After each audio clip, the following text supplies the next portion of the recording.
Hello friend, welcome. मैं हूं महिपाल बोरा from Almora. आज हम बात करने वाले हैं class 7 chapter 2 nutrition in animal part 2। इसका पार्ट 1 बना चुका हूं। इससे पहले चैप्टर 1 भी हमने डिस्कस किया। बहुत ही इंटरेस्टिंग तरीके में पिक्चराइज के थ्रू मैंने उसको एक्सप्लेन किया है पिक्चर्स के थ्रू। आप उसको ज़रूर देखें। उसके लिंक आपको डिस्क्रिप्शन में मिल जाएंगे। आई रिकमेंड यू कि पहले पार्ट फर्स्ट ज़रूर देखें। उसमें हमने डिस्कस किया है न्यूट्रिशन इन ह्यूमन बीइंग। क्या क्या स्टेप्स हैं starting from ingestion to egestion हमने डिस्कस किया है, और भी बहुत सारे इंपॉर्टेंट फैक्ट हमने डिस्कस किए हैं। देन अब हम डिस्कस करेंगे human digestive system. First part हम डिस्कस कर चुके हैं। Second part is human digestive system. Obviously how human digest the food, क्या क्या जो स्टेप्स हैं वो हम डिस्कस किए हैं। और अब पार्ट्स डिस्कस करते हैं डाइजेस्टिव सिस्टम के, starting from mouth to the anus. Okay, so we can categorize, we can classify, we can divide into two parts. That is alimentary canal and second is digestive gland. So अब इनमें दोनों में अंतर क्या है? Alimentary canal store करता है, ठीक है। एलिमेंट्री कैनाल क्या करता है?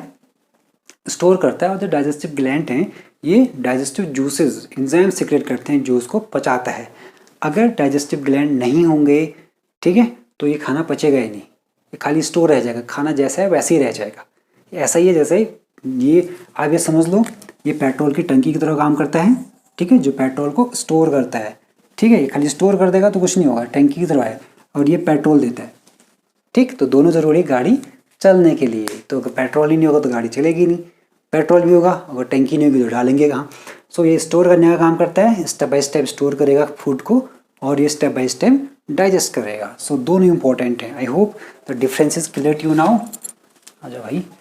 Okay, so now alimentary canal starting from mouth. First is buccal cavity. Buccal cavity का मतलब होता है स्पेस, होलो स्पेस, राइट। buccal cavity मुंह वाला पार्ट। तो मुंह में क्या क्या होते हैं आपको पता है? Teeth, then tongue and palate. वो वाला भी होता है हालांकि, तो ये ज़्यादा डिटेल में नहीं पढ़ना हमने, इतना ही पढ़ते हैं। Teeth, as you know they are two type of teeth based on age, permanent teeth and milk teeth, and diphyodont भी होते हैं, और भी बहुत सारे कैटेगरीज होते हैं, right. Permanent and milk teeth. तो परमानेंट मिल्क टीथ क्या होते हैं? जो बच्चों के आते हैं, पहली बार वो टूट जाते हैं। परमानेंट टीथ जो बड़ों के बच्चों के आते हैं, 12 साल से ऊपर को आते हैं, और वो फिर टूटते नहीं है। टीथ का जो फॉर्मूला है 2 1 2 3 फॉर्मूला है, 2 1 2 3 upon 2 1 2 3, right.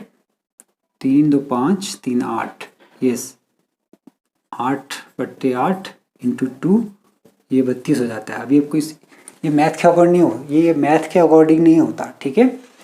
2 incisor 1 canine, then 2 premolar and 3 molar, ये ऐसे होता है। हाफ ऑफ हाफ होता है। इसको डिटेल में बाद में डिस्कस करेंगे, समझ में नहीं आया तो मतलब इस साइड को 2 हुए, फिर 1 हुआ, फिर 2 हुए, फिर 3 हुए, तो कितने दांत हो गए? 8 दांत यहाँ हो गए। इस साइड को इतने में, आधे पार्ट में 8 दांत नीचे हो गए, ठीक है। अब इंटू 2 भी है, तो ये 8 यहाँ 8 यहाँ 16, तो इंटू 2 8 यहाँ 8 यहाँ 32, ठीक है। आई होप आप समझ में आ गया होगा कि फॉर्मूला कैसे होता है। Okay, now teeth. How should we take care of teeth? Brush करना चाहिए, है ना। मीठा कम खाना चाहिए, मीठा खाते हैं तो प्रॉपर्ली साफ करना चाहिए, अदरवाइज टूथ डिके हो जाता है, कैविटी बन जाती है, और बाद में आरसीटी कराना पड़ता है, फिर दांत निकालना पड़ता है। तो उससे अच्छा है कि क्या करो, दांतों को साफ रखो। ऊपर नीचे ब्रश करेंगे हम 2 time, morning and sleeping time, ठीक है। जब सोते हैं तब हम दोनों टाइम ब्रश करना है। ओके, नाउ टंग, दांतों का क्या रोल होता है? जो इंसीजर होते हैं, जो फ्रंट टीथ होते हैं, वो काटने का काम आता है, बाइट करने, जैसे आप एप्पल खाते हो, कुछ भी खाते हो तो काटते हैं।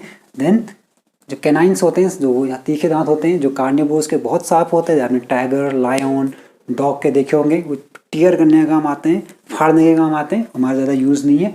Then molar and premolar खाने को ग्राइंड करने का काम आते हैं, चबाने के काम आते हैं, उसको चबा चबा के खाने को हम छोटे पीसेस में डिवाइड करते हैं। ये इनका फंक्शन है। देन टंग बोलने का काम आती है, पहली बात। Then it clean our mouth, buccal cavity को साफ करती है। देन खाने को घुमाने का काम आती है, खाने को हम ऐसे चबाते हैं तो खाना यहाँ वहाँ जो डालते हैं टंग की हेल्प से डालते हैं। तो और भी बहुत सारे काम हैं। ये 3 इंपॉर्टेंट काम है। देन पैलेट, पैलेट का मतलब ऊपर वाला पार्ट जो ऊपर होता है उसे पैलेट कहते हैं, रूफ ऑफ माउथ कह सकते हैं उसको। तो उसका काम खाने को एक शेप देना होता है, स्पेस देना होता है, प्रोवाइड करना होता है। तो ये है हमारा बक्कल कैविटी। बक्कल कैविटी में यस, बक्कल कैविटी में सलाइवरी ग्लैंड भी होते हैं जो सिक्रेट करते हैं सलाइवा, इसको सलाइवरी अमाइलेज भी कहते हैं और टाइलिन भी कहते हैं, राइट। तो पी साइलेंट है, it's not ptyalin, it's ptyalin only, right. So इसको टाइलिन पढ़ेंगे हम। तो ये माल्टोज को यानी कार्बोहाइड्रेट को डाइजेस्ट करता है। अगर आपसे पूछा जाए डाइजेशन कहाँ से स्टार्ट होता है तो डाइजेशन मुंह से ही स्टार्ट हो जाता है। Digestion starts mouth, from mouth, clear. Then the second part, अब आपने खाना पचा लिया, खाने को चबा लिया, उसमें सलाइवा मिक्स कर लिया, निगल लिया। अब खाना निकल के कहाँ जाएगा? पेट में। सो पेट में किसके हेल्प से आता है? Food pipe, that is called oesophagus, that is called food pipe, जो हमारे मुंह को और पेट को कनेक्ट करता है, राइट। आप देख सकते हैं साइड में। So that is called food pipe. इसमें पेरिस्टाल्टिक मूवमेंट भी होता है, wavy movement of the food. जब खाना ऐसे ऐसे ऐसे वेव की मूवमेंट ऐसे ऐसे ऐसे नीचे को जाता है तो that is called peristalsis, wavy movement में जाता है खाना, दैट इज कॉल्ड पेरिस्टाल्सिस। ये तो मैं लिख देता हूँ, पेरिस्टाल्सिस, मूवमेंट ऑफ फूड और the bolus in alimentary canal is called peristalsis. Bolus क्या होता है? बोलस वो खाना जिसे हम एक बार में निगलते हैं, बाइट। तो एक बार में जितना हम खाते हैं वो बाइट हुआ, और बोलस जितना हम निगलेंगे that is called bolus, bolus. ये इंपॉर्टेंट टर्म याद रखेगा। Then stomach, yes. अब खाना कहाँ गया हमारा? जे शेप, हमारा जो जे शेप स्टमक होता है उसमें जाता है। इसके कैविटी से लगभग 1.5 से 2 लीटर या 2 kg तक स्टोर कर सकता है एक टाइम पर, राइट। इसमें होते हैं गैस्ट्रिक ग्लैंड, यस। इसमें होते हैं गैस्ट्रिक ग्लैंड जो पेप्सिन ट्रिप्सिन सिक्रेट करते हैं, एंजाइम सिक्रेट करते हैं। और सबसे इंपॉर्टेंट यहाँ HCl सिक्रेट होता है। गैस्ट्रिक ग्लैंड कहाँ होते हैं? HCl is not gastric, is gastric. HCl secrete होता है, हाइड्रोक्लोरिक एसिड, जो हमारे खाने को, जो हम खाना खाते हैं उसको इमल्सिफाई करता है और उसको जो जर्म्स होते हैं उनको किल करने में हेल्प करता है, ठीक है। तो HCl बहुत इंपॉर्टेंट होता है, राइट। सो HCl भी सिक्रेट करता है कहाँ? पेट में। एसिडिटी इसी से बढ़ती है। जब एसिडिटी हो जाती है कहते हैं, या स्टमक अल्सर हो जाता है, पेट में आंतों में घाव हो गया कहते हैं, सो HCl के इम्बैलेंस से होता है। तो इसको कभी डिटेल में बाद में डिस्कस करेंगे क्यों होता है, कैसे होता है। एक और इम्पोर्टेंट फैक्टर होता है यहाँ म्यूकोसा, क्योंकि आप जानते हैं कि जो HCl है, जो केमिकल है, ये हमारे लिए हार्मफुल है। तो क्या करेगा? हमारे पेट को जला देगा, पेट की जो वॉल है उसमें भी नुकसान करेगा। तो जो म्यूकोसा की लेयर होती है, अगर मैं ये हमारा पेट है तो जो पेट की जो अंदर से एक लेयर होती है जो क्या करती है हमारी बॉडी को HCl के इल इफेक्ट से बचाती है, that is called mucosa. Mucus की लेयर होती है, उसे म्यूकोसा कहते हैं। अगर ये म्यूकोसा लेयर पतली हो जाएगी या कम हो जाएगी तो फिर हमारे पेट में एसिडिटी होने लग जाती है या पेट में पेन होता है, राइट। फिर हमको सादा खाने के लिए, फिर खूब सारी दवाइयाँ खाने के लिए कहता है जिससे एसिडिक सिक्रेशन कम हो जाए। डॉक्टर सब सलाह देते हैं। ओके, होप इतना समझ में आ गया होगा। If any query you can comment down. Okay, then next is small intestine, yes, very important.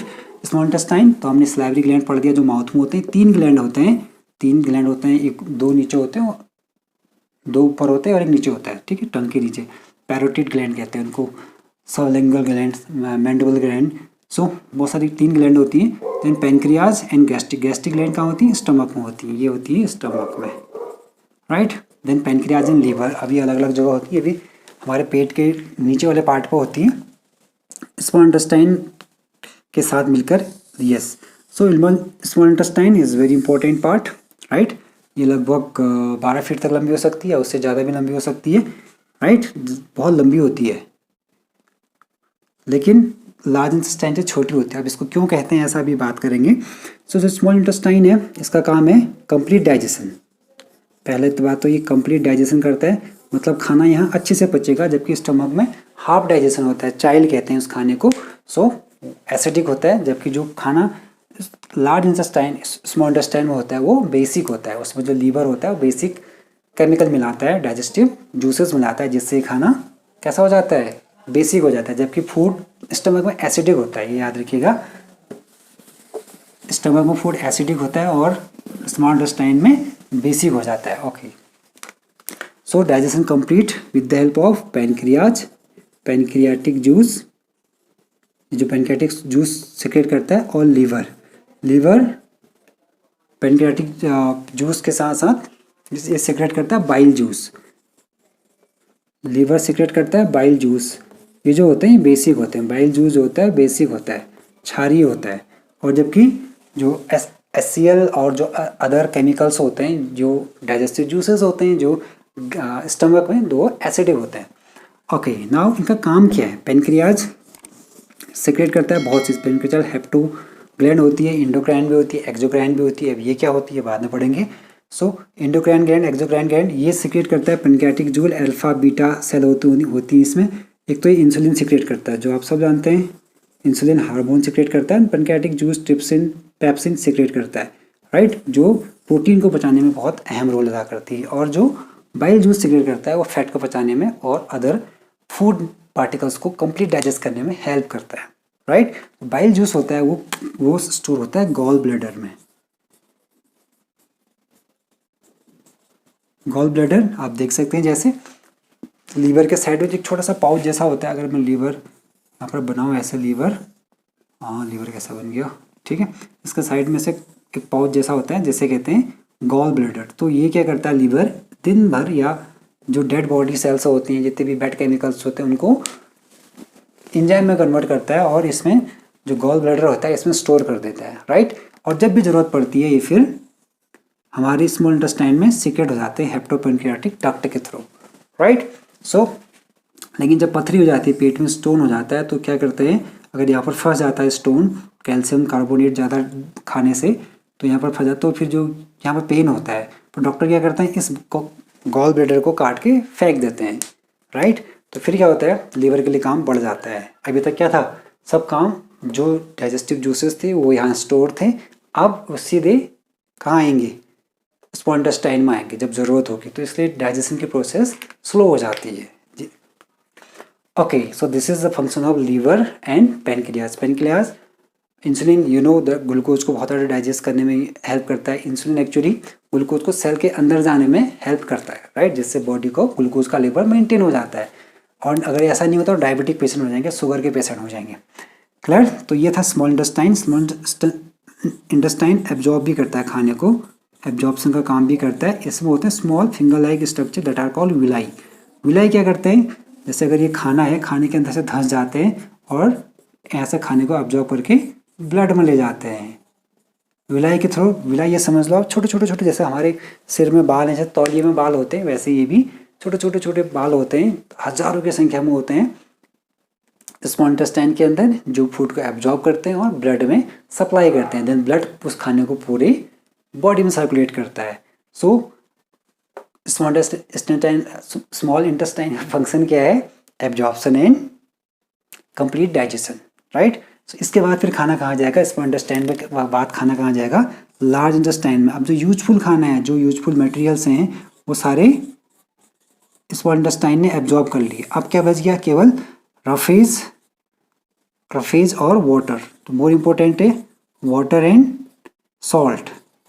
तो जो लार्ज इंटेस्टाइन है, एनएस, कहीं एनएस एक्स्ट्रा पार्ट दिया होता है, और दो anus is a part of large intestine. Caecum, colon and anus इसके पार्ट होते हैं, इलियम, जेजियम इसके पार्ट होते हैं स्मॉल इंटेस्टाइन के। ओके, सो लार्ज इंटेस्टाइन क्या करता है, वेस्ट मटेरियल को स्टोर करता है और केवल वाटर एंड सॉल्ट एब्जॉर्ब होता है। तो वाटर कितना एब्जॉर्ब होगा, डिपेंड करता है आपने कितना पानी पिया है। Then with the help of anus we expel out the stool. जो वेस्ट मटेरियल, जो सॉलिड वेस्ट मटेरियल होता है, उसको हम फिर लार्ज इंटेस्टाइन एनएस के थ्रू बॉडी के बाहर एक्सपेल कर देता है। So these are the steps of, और एक part of alimentary canal, human digestive system, starting from buccal cavity, बता दिया buccal cavity, then oesophagus 4-5, then stomach, then small intestine, then large intestine. And उसके तो दूसरा पार्ट है, that is digestive gland, that are salivary gland. 3 gland होती है हमारे मुंह में, 2 कान के अगल बगल और एक जीभ के नीचे। देन गैस्ट्रिक ग्लैंड, जो हमारे पेट में होती है, एसियल सिक्रेट करती है, ट्रिप्सिन सिक्रेट करती है। देन पेनक्रियास, जो हमारे पेट के नीचे या कहें स्मॉल इंटेस्टाइन के ऊपर होता है। देन लीवर आप यू नो राइट साइड का होता है, लीवर यहाँ पर होता है, ठीक है। और जो राइट किडनी होती है उसके ऊपर, इसलिए राइट किडनी थोड़ा नीचे को होती है, लेफ्ट थोड़ा ऊपर होती है, क्योंकि लीवर के लिए जगह बनानी पड़ती है। सो ये है। हाँ, देन एक फैक्ट और है, स्मॉल इंटेस्टाइन लार्ज इंटेस्टाइन से बड़ी होती है, लेकिन फिर भी इसे स्मॉल क्यों कहते हैं, इसे लार्ज क्यों कहते हैं? If you know answer, comment down. Right. अगर हम नेक्स्ट पार्ट में इसको डिस्कस करेंगे कि स्मॉल इंटेस्टाइन बड़ी होती है लेकिन फिर भी इसे स्मॉल क्यों कहते हैं। The next topic of the chapter is nutrition in ruminant and amoeba. इसे हम नेक्स्ट थर्ड पार्ट में डिस्कस करेंगे। So stay tuned, subscribe for notification और बेल को दबाना ना भूलना, तो जो ही मैं थर्ड पार्ट अपलोड करूँगा तो आपको मिल जाएगा। सो आई होप आपको मेरी मेहनत पसंद आई होगी। अगर पसंद आई तो लाइक कीजिए, सब्सक्राइब कीजिए चैनल को और शेयर कीजिए। Take care, bye bye.